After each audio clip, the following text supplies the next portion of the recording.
In this video, I'm going to create an event that speaks when I double tap or triple tap the wall switch I have in my office.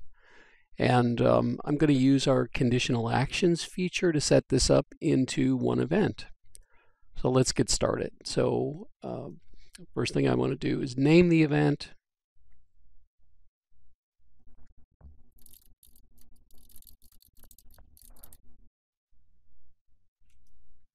And now I need to set the trigger. So go into the trigger area, and what I want to choose is that the wall switch has changed its value. So this is a device trigger, and the trigger type is going to be that the device has just had its value set or changed. And now I need to select the switch in my office.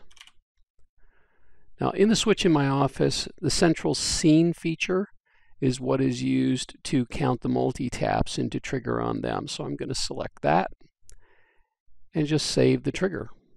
Next thing I want to do is create some action groups that will look at how many times the switch was multi-tapped and perform specific actions based on that. So the way to do that is to start by adding a condition to the first action group.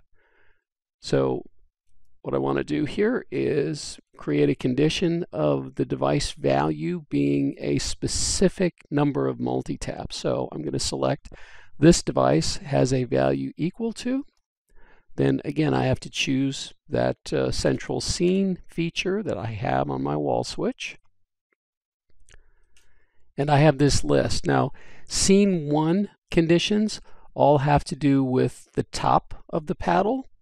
And scene 2 conditions all have to do with the bottom of the paddle. So if I double tap the top of the paddle, it's going to be scene 1, key pressed 2 times. So I'll select that and save it. Now before I put an action in here, I'm going to create another action group.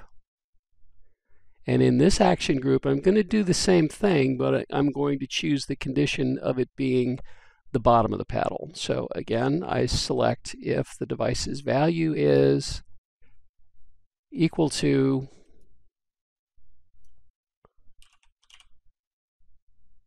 same device feature, different though. Now I'm going to choose scene 2 key pressed 2 times. So if we take a look at what the event looks like now, I have 2 different action groups. In the first one, the top of the paddle is pressed 2 times, bottom of the paddle is pressed 2 times. Now I can create my actions. So in the top action group, I'm just going to have it speak and say the top paddle has been pressed. Only going to speak to my office here. Save that. And in the bottom action group, I'm going to have it speak and say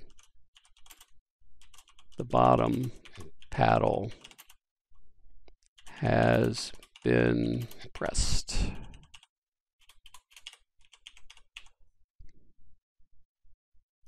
Now, I can continue to add more and more action groups for additional multi-tap operations. So if I triple tap or quadruple tap the paddles on the switch, I can have that do different things.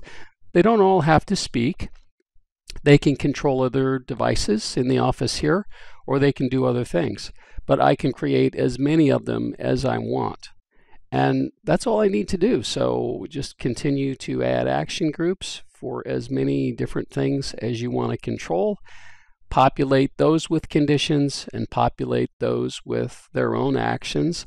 And you have a very powerful event. And I'm doing it with just one event. So that's a very cool feature. Okay, and here's this event in action now. The top paddle has been pressed. The bottom paddle has been pressed. The top paddle has been pressed. The bottom paddle has been pressed.